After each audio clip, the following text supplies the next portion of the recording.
여러분, 상상해 보세요. 어느 날 여러분 집 앞에 택배가 하나 도착했습니다. 그런데 이 택배 상자 상태가 아주 엉망입니다. 흙탕물이 튀어 있고, 정체를 알 수 없는 오물이 묻어 있고, 심지어 냄새까지 고약하게 납니다. 마치 쓰레기장에서 막 꺼내온 것 같습니다. 자, 여러분이라면 이 택배를 어떻게 하시겠습니까? 반갑습니다. 여러분의 꿈속에 들어가 억지로 함께 걷게 만드는 꿈을 걷는 자입니다. 아마 10명 중 9명은 "으악, 이게 뭐야, 더러워." 하면서 발로 뻥 차버리거나 뜯어보지도 않고 바로 쓰레기통에 갖다 버릴 겁니다. 냄새 나는 걸 굳이 집 안으로 들이고 싶지는 않으니까요. 당연한 반응이죠. 그런데 여러분, 만약 아주 만약에 말이죠. 그 더럽고 냄새 나는 포장지 안에 번쩍번쩍 빛나는 100억짜리 다이아몬드나 여러분이 평생 가지고 싶었던 보물이 들어있다면 어떻게 하시겠습니까? 그래도 포장지가 더럽다고 버리실 건가요? 아니죠. 냄새가 좀 나도, 손에 오물이 좀 묻어도 꾹 참고 조심조심 포장지를 뜯어낼 겁니다. 왜냐하면 그 안에 든 내용물의 가치를 알기 때문이죠. 포장지는 껍데기일 뿐이고 진짜 중요한 건 그 안에 들어있으니까요. 우리 인생도 이 택배 상자와 똑같습니다. 인생은 우리에게 아주 가끔 이런 귀한 선물을 보내주는데, 짓궂게도 이 선물을 아주 흉측하고 무서운 포장지에 싸서 보낼 때가 있습니다. 그 포장지의 이름은 바로 불행, 실패, 배신, 고통입니다. 대부분의 사람들은 겉모습만 보고 "내 인생은 망했어, 왜 나한테만 이런 똥 같은 일이 생겨라며 울면서 그 선물을 발로 차버립니다. 그 안에 든 다이아몬드는 구경도 못하고 말이죠. 오늘 저는 여러분께 인생이 던져주는 가장 더러운 포장지를 억지로 뜯어내고 그 속에 숨겨진 눈부신 보물을 찾아내는 저만의 비법을 알려드리려 합니다. 이 이야기를 듣고 나면 여러분은 앞으로 나쁜 일이 생길 때마다 코를 막고 도망가는 대신 눈을 반짝이며 "오, 이번엔 얼마나 큰 선물이 들어있을까?" 하며 설레게 될지도 모릅니다. 농부의 지혜. 가장 맛있는 사과는 똥밭에서 자란다. 가장 먼저 아주 쉬운 농사 이야기를 해볼까요? 우리가 마트에서 사 먹는 빨간 사과, 그 사과는 어디서 자랄까요? 깨끗한 설탕물 속에서 자랄까요? 아니면 향기로운 향수 속에서 자랄까요? 둘 다 아닙니다. 사과나무는 흙 속에서 자랍니다. 그런데 농부 아저씨들은 더 맛있는 사과를 만들어내기 위해 흙에 아주 특별한 것을 섞습니다. 그게 뭘까요? 네, 바로 거름입니다. 쉽게 말해 소똥, 닭똥 같은 배설물입니다. 냄새나고 더럽죠. 신발에 묻으면 기분 나쁘죠. 하지만 사과나무 입장에서는 이 거름이 이 세상에서 제일 맛있는 밥입니다. 거름 속에 들어있는 질소 같은 영양분이 나무 뿌리로 쏙쏙 들어가야 사과가 주먹만하게 커지고 꿀처럼 달콤해집니다. 만약 "에이 더러워, 거름 안 줄래?" 하고 깨끗한 물만 주면 사과는 비실비실하고 맛도 없어집니다. 우리의 인생도 이 사과나무와 같습니다. 여러분이 겪는 실수, 친구와의 다툼, 시험 망친 일, 이런 것들이 바로 인생의 걸음입니다.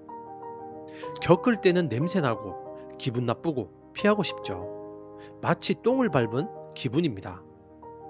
하지만 여러분이 그 기분 나쁜 일을 겪고 나서 "아, 내가 왜 실수했지? 다음엔 안 그래야지라고 생각하고 이겨내면 그 더러웠던 경험이 여러분의 마음속으로 쏙 들어가서 엄청난 영양분이 됩니다. 그 영양분을 먹고 자란 여러분은 아무런 어려움 없이 자란 친구들보다 훨씬 더 마음이 넓고 단단하고 멋진 사람 열매를 맺게 됩니다. 그러니 앞으로 기분 나쁜 일이 생기면 이렇게 생각하세요. "윽, 냄새나. 하지만 내 인생 나무가 이거 먹고 엄청 튼튼해지겠네. 나중에 대박 맛있는 열매가 열리겠네." 이렇게 생각하면 더러운 걸음도 귀한 보물처럼 보이기 시작할 겁니다. 2천만 원짜리 똥 묻은 택배를 받은 날. 이제 저의 실제 경험담을 들려드릴게요. 제가 예전에 사업을 하다가 정말로 똥 묻은 택배를 받은 적이 있었습니다. 물론 진짜 똥은 아니었지만 기분은 그보다 더 더러웠습니다. 저는 사업 초창기에 한 동업자를 믿고 함께 일했죠.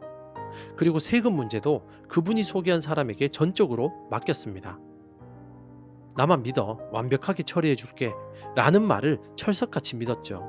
저는 의심이라고는 1도 없는 순진한 바보였습니다. 그런데 1년 뒤 그 동업자는 개인 사정으로 떠나버렸고 저는 혼자 남았습니다. 그렇게 일한 지 1년 이후 국세청에서 봉투가 하나 날아왔습니다. 2023년 세금 신고가 엉망이니 다시 내라는 통지서였습니다.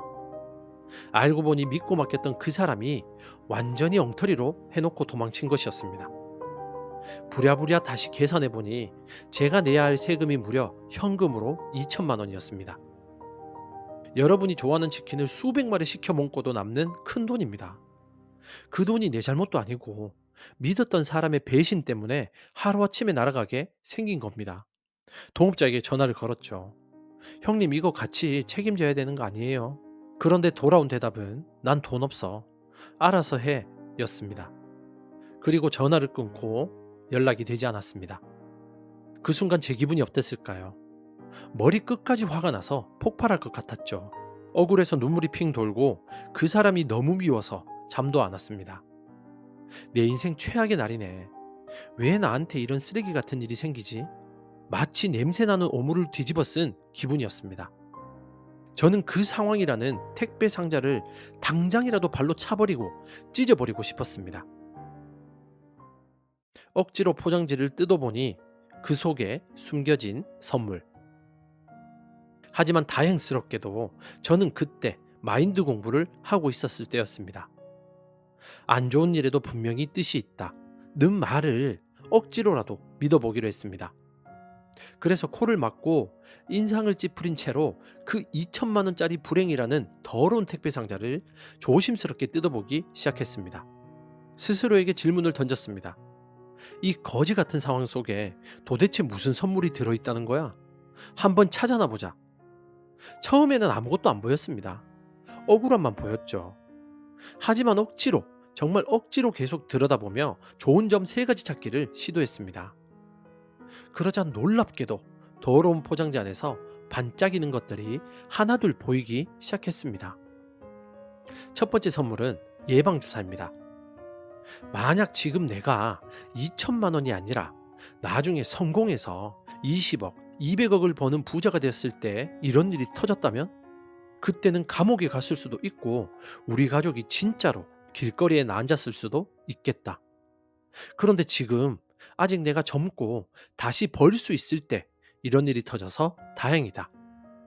이건 20억짜리 재앙을 막아준 아주 비싼 예방주사구나. 두 번째 선물은 사람 보는 눈입니다. 나는 그동안 사람을 너무 쉽게 믿었다. 하지만 이 사건 덕분에 나는 이제 돌다리도 두들겨보고 건너는 신중함을 배웠다. 나쁜 의도를 가진 사람을 구별하는 안목이라는 초능력을 얻었다. 이 능력은 앞으로 평생 나를 지켜줄 것이다. 세 번째 선물은 완벽한 정리입니다.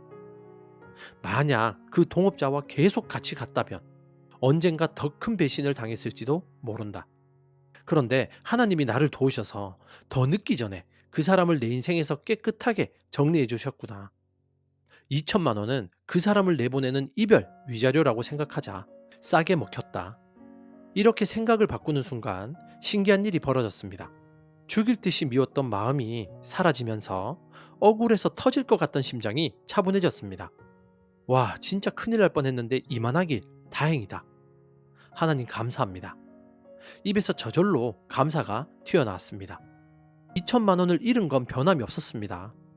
하지만 저는 그 안에서 지혜와 안목이라는 돈으로도 살 수 없는 다이아몬드를 찾아낸 것입니다.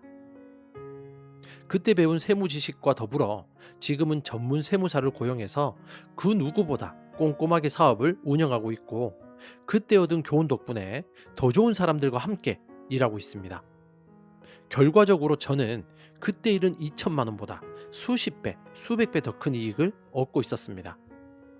그 똥 묻은 택배는 사실 저를 부자로 만들어주기 위한 하나님의 선물이었던 겁니다. 꿈을 걷는 자의 제안. 오히려 좋아. 기술. 여러분 살다 보면 분명히 똥 밟는 날이 옵니다. 시험을 망치고 친구가 내 뒷담화를 하고 부모님께 혼나고 아끼던 물건을 잃어버리는 날이 옵니다. 그때 여러분은 어떻게 하시겠습니까? 재수없어 하고 화만 내고 끝내시겠습니까? 아니면 코를 막고서라도 그 속에 든 보물을 찾으시겠습니까? 제가 아주 쉬운 주문 하나를 알려드릴게요. 나쁜 일이 생기자마자 1초 만에 이렇게 외치세요. 오히려 좋아. 숙제를 안 해가서 선생님께 혼났나요? 오히려 좋아. 이번에 혼나서 정신 차렸으니 다음엔 미리미리 해서 칭찬받아야지. 나를 부지런하게 만들 기회다. 친구와 싸웠나요? 오히려 좋아. 이참에 우리 사이의 문제점을 확실히 알고 화해하면서 더 끈끈한 절친이 될 기회다. 넘어져서 무릎이 까졌나요? 오히려 좋아. 뼈가 안 부러진 게 어디야. 그리고 내 몸이 상처를 치료하는 신기한 과정을 관찰할 수 있겠네. 이렇게 억지로라도 오히려 좋아를 외치고 그 이유 하나만을 찾아보세요. 우리 뇌는 아주 단순해서 주인이 좋아라고 말하면 뭐가 좋지 하고 긍정적인 이유를 막 찾아내기 시작합니다. 그러면 더러운 포장지는 벗겨지고 그 안에 숨겨진 선물이 반짝하고 나타납니다. 이건 정신승리가 아닙니다. 내 인생의 주도권을 내가 잡는 아주 강력한 기술입니다. 불행한테 질질 끌려다니는 패배자가 될 것인가? 불행을 밟고 올라서는 승리자가 될 것인가? 그건 오직 여러분의 말 한마디, 생각 한 끗 차이에 달려 있습니다.